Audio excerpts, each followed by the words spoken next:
Saan ka na naman galing? Eto na ang nanay, kasi umuwi ang anak, alas 9. Huwag mo sabihin galing ka sa school o sa kaklase, nagpa-project kayo. Tigilan mo yan. Alam ko kasama mo ang jowa mo, baka nanood kayo ng sine, kung ano-anong pinaggagawa mo, anong oras na sa gabi, hindi ka man lamang nagte-text. Alam ko ni, papunta ka palang pabalik na ako. Wow, eto naman yung anak mo, takot na takot na. Gustong-gusto magpaliwanag, pero dire-diretso, ang bibig ng nanay, hindi na siya makasingit.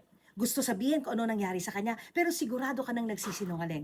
Ano ba talaga gusto natin mangyari? Ganyang klaseng relasyon na palayo ng palayo ang anak mo, nagtataka ka pa na sa kaibigan o sa jowa nagsasabi at hindi sa'yo? Eh malamang, kung palagi kang galit, hindi ka mangiti, puro sermon, eh paano pa nga siya sisingit? Hindi tayo safe space eh. Hindi ko sinasabi na ito tolerate mo kung ano mali.